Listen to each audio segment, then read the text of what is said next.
और सीधे तस्वीरें आपको दिखाते हैं। उत्तर प्रदेश के नए बीजेपी प्रदेश अध्यक्ष का ऐलान हो चुका है। निर्विरोध चुने गए पंकज चौधरी और देखिए अभी दी जा रही है पंकज चौधरी को बधाइयां। केंद्रीय मंत्री पीयूष गोयल ने पंकज चौधरी के नाम का ऐलान कर दिया है और इसी के साथ उत्तर प्रदेश बीजेपी को मिल गया है अपना नया कप्तान। ये तस्वीरें आपको दिखा रहे हैं सीधा कार्यक्रम से। मुख्यमंत्री योगी आदित्यनाथ कार्यक्रम में मौजूद हैं, दोनों डिप्टी सीएम कार्यक्रम में मौजूद हैं। भारत माता की वंदे वंदे। मैं आग्रह करूंगा, आप सब अपना स्थान ग्रहण करेंगे।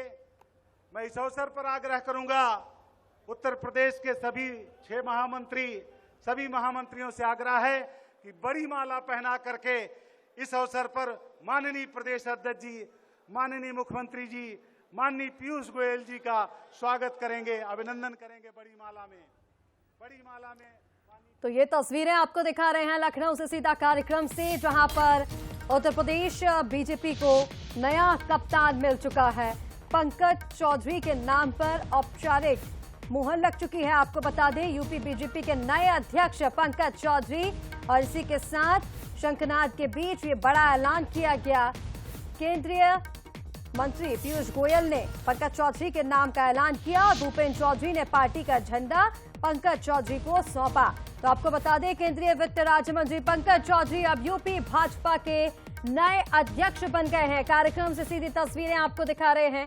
डिप्टी सीएम ब्रजेश पाठक और डिप्टी सीएम केशव प्रसाद मौर्य भी इस दौरान कार्यक्रम में मौजूद हैं। सीएम योगी आदित्यनाथ भी कार्यक्रम में मौजूद और इसी के साथ आपको बता दें पीयूष गोयल ने ऐलान करते हुए कहा कि सर्वसम्मति के साथ पंकज चौधरी को अध्यक्ष बनाया जाता है। और चलिए इसी पर ज्यादा अपडेट्स के लिए हमारे साथ लखनऊ से संवाददाता आलोक राय जुड़ रहे हैं। आलोक, और इसी के साथ औपचारिक तौर पर ऐलान आखिर हो ही गया पंकज चौधरी के नाम का। देखिए बिल्कुल ऋषिका, ये तय था क्योंकि नॉमिनेशन भी सिर्फ पंकज चौधरी ने ही कल दाखिल किया था, तो ऐसे में ये तय हो गया था, तस्वीर साफ हो गई थी कि पंकज चौधरी उत्तर प्रदेश में बीजेपी के अगले प्रदेश अध्यक्ष होंगे। लेकिन चूंकि पार्टी की कुछ अपनी परंपराएं होती हैं, सबसे बड़ी बात यह थी कि आम सहमति से होना, तो निर्विरोध हो गए। दूसरी बात, आज औपचारिक ऐलान होना था एक कार्यक्रम में जहां पर सारे बड़े पदाधिकारी कार्यक्रम में मौजूद थे, चुनाव अधिकारी मौजूद थे और केंद्रीय मंत्री पीयूष गोयल ने पंकज चौधरी के नाम की वहां पर जो है औपचारिक रूप से घोषणा की। तो कुल मिलाकर पंकज चौधरी जो केंद्रीय वित्त राज्य मंत्री भी हैं, दूसरी बार केंद्रीय मंत्री हैं और 7वीं बार महाराजगंज उत्तर प्रदेश से लोकसभा सांसद हैं, उनकी ताजपोशी हो गई है। अब ये देखने वाली बात होगी कि आने वाले पंचायत चुनाव जो उत्तर प्रदेश में होने हैं, इसके अलावा 2027 का विधानसभा चुनाव, उसको लेकर पंकज चौधरी प्रदेश अध्यक्ष के रूप में कैसी छाप छोड़ते हैं और किस तरह से सरकार और संगठन में तालमेल बनाते हुए संगठन को और मजबूत करते हैं। जी बिल्कुल आलोक, और देखिए समन्वय और संचार की चुनौती तो उनके सामने है ही, लेकिन सबसे बड़ी चुनौती है समाजवादी पार्टी की जो पीडीए वाली रणनीति है उसका जवाब देने की, क्योंकि 2027 के चुनाव नजदीक है, रणनीति बनाना शुरू कर दी गई है और लगातार हमने बीजेपी को देखा है कि वो हमेशा युद्ध स्तर पर काम करती है। ऐसे में अभी से तैयारियां शुरू हैं, तो सबसे बड़ी चुनौती अभी पीडीए की रणनीति का जवाब देना ही माना जाए।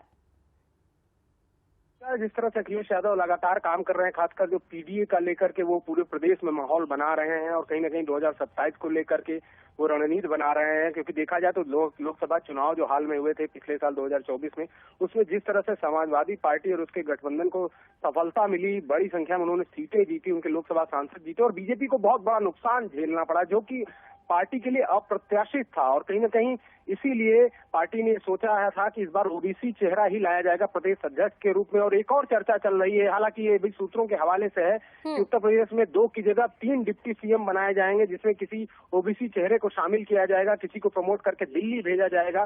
तो कुल मिलाकर पार्टी लगातार उसकी काट कर रही है और इसीलिए पंकज चौधरी को प्रदेश अध्यक्ष बनाया गया है, ताकि जो ओबीसी वर्ग है, खासकर जो कुर्मी समुदाय है उत्तर प्रदेश का, जो पार्टी कह रही थी वो पिछले लोकसभा चुनाव और उससे पहले से समाजवादी पार्टी की तरफ खिसक गया था, यानी भाजपा से वो दूरी बना रहा था लगातार, उसको करीब लाने के लिए, फिर से जोड़ने के लिए पंकज चौधरी को लाया गया है। और इसीलिए पार्टी और इस पर फोकस करेगी कि किस तरह से पिछड़ों को और अपने साथ जोड़ा जाए और अखिलेश यादव जो रणनीति बना रहे हैं, समाजवादी पार्टी की जो रणनीति है उसको काटा जाए, उसको टक्कर दी जाए, ताकि 2027 में एक बार फिर से कमल खिलाया जाए और एक बार फिर से बीजेपी की यहाँ पर जो है उत्तर प्रदेश में सरकार बने। जी बिल्कुल आलोक, ठीक कहा आपने और ये कहा जा सकता है क्योंकि एक लंबे इंतजार के बाद लगभग 11 से 12 महीने हो चुके हैं और लंबे समय से प्रदेश अध्यक्ष के नाम को लेकर मंथन चल रहा था और आखिरकार पंकज चौधरी के नाम का जब ऐलान हुआ है तो ये माना जा रहा है क्योंकि 2027 के चुनाव का शंखनाद इसी से मान लिया जाए कि बीजेपी ने इसका शंखनाद कर दिया है और तैयारियां अब युद्ध स्तर से शुरू हो चुकी है। फिलहाल तमाम अपडेट्स के लिए आलोक बहुत शुक्रिया आपका।